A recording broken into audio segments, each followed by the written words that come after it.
Une demande locative en Guyane qui grandit un peu plus chaque année face à une pénurie de logements, un développement rapide de l'urbanisation informelle et un rythme de construction de logements sociaux certes en progression mais qui reste inférieur aux besoins. C'est le constat que faisait encore il y a quelques mois l'Union sociale pour l'habitat, une réalité en Guyane qui dure maintenant depuis de longues années. Il y a 2 ans, en décembre 2019, le gouvernement signait un plan logement outre-mer, 1,5 milliard d'euros. 2 ans après, où en est-on? Quel accès au logement en Guyane? Pour en parler, Bruno Arcadipane est avec nous ce matin. Bonjour. Bonjour à tous. Merci beaucoup d'avoir accepté notre invitation, Bruno Arcadipane. Vous êtes le président d'Action Logement. On va déjà commencer par présenter votre organisme parce que je ne suis pas sûr que c'est clair pour tout le monde. Pour savoir un petit peu qui vous êtes, Action Logement souhaite faciliter l'accès au logement en favorisant l'emploi. C'est bien ça, il y a vraiment les 2 volets qui sont importants. Oui, tout à fait. Alors, Action Logement est un groupe paritaire constitué de 19 000 salariés. Il est donc piloté, gouverné par 7 organisations, 5 syndicales et 2 patronales. Voilà, d'où le côté paritaire. Voilà. C'est un groupe extrêmement puissant puisque l'ampleur du bilan est à peu près de 90 milliards d'euros et nous intervenons sur le lien emploi-logement. Donc l'objectif est de mieux loger des salariés et au plus près des bassins d'emploi, donc de leur entreprise. Voilà vos 2 missions, accompagner les salariés dans leur mobilité, mais aussi de construire et financer des logements sociaux et intermédiaires. De quelle manière, Bruno Arcadipane, c'est vous qui financez en quelque sorte les bailleurs sociaux? Totalement. On finance la totalité du spectre d'intervention des bailleurs sociaux, qu'ils soient publics ou privés. D'accord. Ensuite, pour être un tout petit peu précis sur ce que vous disiez, c'est pas l'État qui a mis 1,5 milliard d'euros, c'est Action Logement, dans le cadre d'un plan général de 9 milliards d'euros. C'était un plan d'investissement volontaire. Donc, comme son nom l'indique, c'était véritablement du volontariat de la part des partenaires sociaux de mettre 9 milliards sur la table, dont 1,5 milliard exclusivement fléché vers nos territoires ultramarins. C'est quoi le but de cette visite que vous faites en Guyane, Bruno Arcadipane, et juste avant aux Antilles, puisque vous étiez en Martinique et en Guadeloupe? Tout à fait. C'est la fin d'un long périple, mais d'un périple à la fois très fructueux et sur lequel on va pouvoir tirer de nouveaux enseignements. Il y a 2 ans, jour pour jour, j'étais avec une autre délégation sur place pour lancer un appel à manifestation d'intérêt. Cet appel à manifestation d'intérêt, nous souhaitions voir quels en étaient les résultats. Si on prend un exemple simple, la Guyane par hasard, c'est près de 181 millions d'euros qui ont été investis pour avoir une nouvelle offre de logement. Depuis 2 ans, c'est ça? Depuis 2 ans, 181 millions d'euros. Investi exclusivement par Action Logement. Donc ça donne un effet levier de 600 millions d'euros lorsqu'on y rajoute la LBU et puis l'effort également des bailleurs sociaux et de l'ensemble des acteurs des territoires, les collectivités locales incluses. Donc ça veut dire quoi? 600 millions d'euros investis sur un territoire comme la Guyane, c'est grosso modo 3000 logements neufs et une nouvelle offre de logements abordables qui ont totalement été restructurés. Ce qui a fait le cadre de certaines de mes visites de chantier pour être au plus près à la fois des besoins des Guyanais, mais aussi des entreprises qui ont géré et construit cette nouvelle offre. Et la Guyane se situe où, on va dire, par rapport aux autres territoires d'outre-mer sur ces questions-là budgétaires? Alors la Guyane est vraiment bien placé. D'abord, il y a un dynamisme très fort. D'abord, on le voit à travers tous les chiffres. On aurait pu aussi, vous en avez cité pas mal, mais on aurait aussi pu citer les chiffres de la jeunesse. Et donc, nous avons aussi des produits pour eux.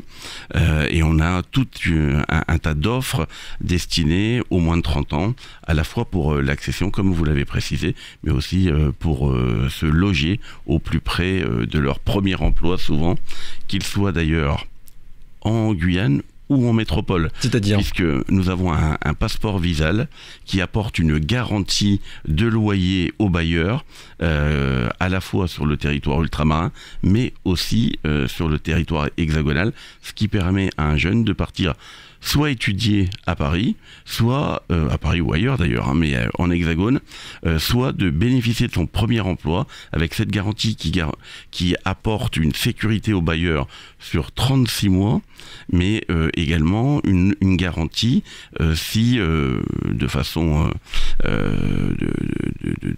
accidentelle notre jeune était amené à dégrader le logement. Donc pour les bailleurs et même les bailleurs privés, c'est totalement transparent et gratuit pour les deux camps. D'où cet accompagnement professionnel et résidentiel dont on parlait il y a quelques minutes. La construction, Bruno Arcadipane, la construction de logements sociaux et très sociaux. Vous avez commencé à donner ces chiffres depuis ces dernières années et notamment depuis ces 2 dernières années. Ça donne quoi? Est-ce que les choses évoluent dans le bon sens ou on se situe toujours à peu près dans les mêmes proportions? En Guyane, ça évolue dans le bon sens. Oui. La seule problématique, et vous l'avez dit, hein, la demande depuis 5 ans augmente de 10% par an. 10% par an, c'est énormissime.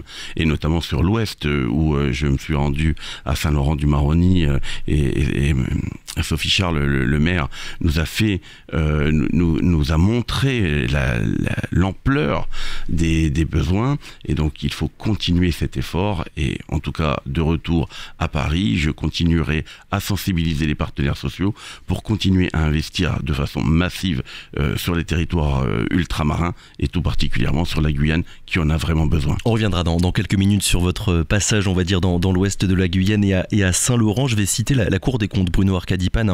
En dépit des efforts déployés ces dernières années, les acteurs privés et publics apparaissent en difficulté pour répondre à la demande, notamment de logements locatifs sociaux et très sociaux. On se souvient qu'en 2019, on avait annoncé qu'on allait enfin prendre en compte les spécificités des territoires ultramarins, de chaque territoire ultramarin. Est-ce que c'est le cas 2 ans après? Est-ce que vous avez l'impression que sur ce point-là, les choses ont été faites? Alors là aussi, ça évolue et ça évolue favorablement. Maintenant, voilà, la jeunesse guyanaise est telle qu'il faut aussi des offres nouvelles. Pour vous donner un ordre d'idée, uniquement sur Action Logement, on a décidé il y a maintenant un peu plus d'1 an d'investir 50 millions d'euros sur un PIV innovation, justement pour stimuler les jeunes et stimuler ces startups. Et il y en a quand même un paquet sur le territoire guyanais. Alors c'est quoi exactement? Parce qu'il y a eu beaucoup d'acronymes, je pense que tout le monde n'a pas compris. C'est vous avez apporté votre soutien, c'est ça, à plusieurs projets en Guyane, 4 projets pour 50 millions d'euros. C'est exactement ça, ouais. Donc 4 projets innovants dans le cadre de la construction. Donc c'est véritablement pour booster un peu de l'innovation et surtout l'envie. Donc on a des acteurs qui sont solides en Guyane. On doit apporter aussi une offre nouvelle, une vision nouvelle pour pour casser ces carcans en fait qui vont nous permettre de construire mieux et surtout plus vite. Est-ce que vous auriez un exemple concret? C'est quoi par exemple ces projets que vous soutenez et que vous allez soutenir à partir de 2023, il me semble d'ailleurs? C'est tout à fait ça. Bon, l'un des plus emblématiques peut-être pour nous, c'est une construction un peu industrialisée et avoir cette capacité à construire des logements très adaptés aux conditions météo extrêmement spécifiques de la Guyane, et tout en ayant des murs qui soient préconstruit pour aller très vite, puisque bon, il y a une saison des pluies, enfin, on va pas rentrer dans l'ensemble des détails techniques, mais ici, il faut faire vite et à des périodes de l'année très très précises. Donc industrialiser l'offre localement va nous permettre ici sur ce territoire guyanais de faire beaucoup mieux et plus vite. J'ai retrouvé l'objectif qui avait été annoncé en 2019 lorsque vous avez signé, vous, Action Logement, avec le gouvernement, ce plan d'investissement volontaire dédié à l'outre-mer. Objectif donc pour la Guyane, régularisation des constructions informelles et développement d'une offre locative dans les centres existants. C'est quoi le bilan sur ces objectifs-là que vous faites, Bruno Arcadipane, 2 ans après? Alors, on avance, hein, on vient de citer quand même des chiffres très très importants lorsque l'on parle en centaines de millions d'euros, mais de l'autre côté, ils avancent aussi très vite. Voilà, sur l'informel. Il n'y avait pas de logement informel, par exemple, ou très peu du côté de Kourou. Il y en a aujourd'hui beaucoup, et ça se développe. Donc, il faut qu'on continue cet effort, mais vraiment de façon massive, pour pouvoir se dire dans 2 ans ou dans 4 ans que l'on a réussi notre mission, et c'est-à-dire éradiquer ou en tout cas diminuer fortement. Ça n'est qu'une question d'argent, vraiment le nerf de la guerre sur cette question-là, c'est l'argent ou bien la réponse, elle doit être plus adaptée, on va dire? Alors c'est absolument pas une question d'argent. Il en faut. Oui, c'est pour ça que je vous pose la question. Il en faut évidemment beaucoup, mais il faut aussi un terreau à la fois administratif et collectif pour pouvoir notamment apporter le foncier. Le foncier en Guyane est rare et il est impératif que d'un côté les collectivités locales, mais l'État aussi nous aide à aller plus vite. D'ailleurs, c'est pour ça que l'on va continuer à investir sur ce territoire et notamment à travers des structures qui vont nous apporter du foncier de façon très massive. Ouais, on sait bien qu'en Guyane, une, si ce n'est la problématique, vous venez de le dire, qui revient tout le temps dès qu'on parle de logement, d'accès au logement, c'est la question du foncier. C'est ce que vous avez d'ailleurs relevé lors de votre passage à Saint-Laurent-du-Maroni avec la maire Sophie Charles. La teneur, on va dire, de vos échanges avec les collectivités locales sur ces questions-là, ça avance, vous avez l'impression, sur le foncier, hein? Oui, ça avance. J'étais encore hier soir très tard dans le bureau du président de région.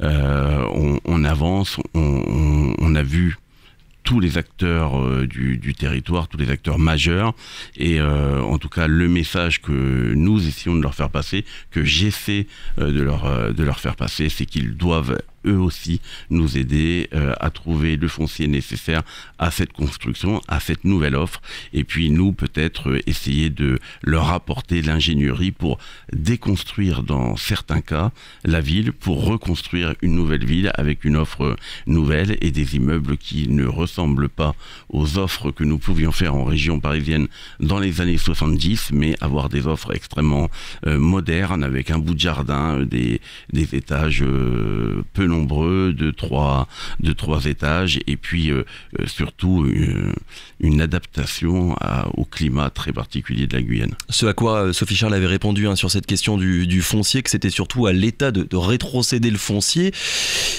Sur ce point, vous échangez avec l'État pour leur demander plus de terrain? Alors évidemment, on fait plus qu'échanger, on leur demande de lâcher du foncier aux collectivités, mais voilà, c'est une organisation matricielle, le logement en France, qui est relativement complexe à mettre en œuvre, mais une chose est sûre, nous avons à la fois des collectivités et puis un secteur du logement qui est assez dynamique et que j'ai trouvé beaucoup plus uni 2 ans après mon premier passage. Beaucoup plus unis? Oui. C'est-à-dire? Oui, avoir envie de faire, que ce soit les constructeurs, les bailleurs sociaux qu'on a réunis à plusieurs reprises, les collectivités qui entendent ce message. Donc je repars avec un espoir féroce. De mémoire, un tiers des logements en Guyane, ce sont des appartements. Est-ce que la priorité, c'est vraiment de mettre le paquet sur les logements collectifs là, dans les années à venir, ou bien de diversifier, on va dire, tout le parc du logement en Guyane sur d'autres constructions? Alors la réponse, elle est jamais binaire, évidemment. Donc je vais vous dire, le collectif est important parce que voilà, la demande est là et elle est telle que seul le collectif peut y répondre de façon importante. Mais après, comme je le disais tout à l'heure, il faut que ce collectif soit très proche des envies aussi de nos concitoyens, parce que voilà, aujourd'hui habiter dans une barre de R+15 ou R+20 en Guyane, je pense pas très sincèrement que ce soit l'envie de nos concitoyens. Oui, de ce qu'on disait tout à l'heure sur la prise en compte des spécificités du territoire. Puisqu'on a parlé de l'Ouest, Bruno Arcadipane, c'est quoi cette convention que vous avez signée avec la mairie de Saint-Laurent-du-Maroni? Elle pose sur quoi? Alors en fait, elle pose sur des sujets que l'on connaît des deux côtés très bien, mais elle va surtout gérer la vitesse d'exécution de tout ça. D'accord. À la fois l'ampleur. On va essayer de faire beaucoup plus parce que il y a urgence en Guyane et tout particulièrement à Saint-Laurent. Et puis après, il y a la vitesse d'exécution, la vitesse à laquelle les dossiers doivent être traités. pour être très clair, et je l'ai dit de façon officielle, donc je vais pas me cacher derrière mon petit doigt, on peut pas mettre 4 ans de dossier administratif pour réaliser un chantier qui va durer que 2 ans. Voilà, il faut que les documents, les études, etc. durent moins longtemps que la durée du chantier. Ça dure plus longtemps en Guyane qu'ailleurs dans le reste de la France? Il peut y avoir quelques complexités, quelques lourdeurs administratives, c'est ça? Oui, tout à fait. Donc, on y travaille là aussi. On parle de location, surtout de location depuis tout à l'heure, Bruno Arkadipane, mais vous proposez aussi des aides pour les propriétaires, c'est bien ça? Oui, on a tout un panel d'aides à l'accession à la propriété. Nous le disions dans nos propos introductifs, et l'un et l'autre, le lien emploi-logement est l'ADN d'Action Logement depuis 70 ans. Donc il est extrêmement important pour nous de soutenir l'accession parce que c'est l'objectif de beaucoup de nos concitoyens. Merci beaucoup Bruno Arkadipane d'avoir été avec nous ce matin, on le rappelle, un président d'Action Logement. Vous étiez de passage en Guyane, vous repartez d'ailleurs d'ici combien de temps? Quelques heures. Quelques heures seulement. Écoutez, merci à tous. On se dit à 2 ans pour refaire le bilan. Avec grand plaisir. Merci beaucoup. À très vite. Bonne journée.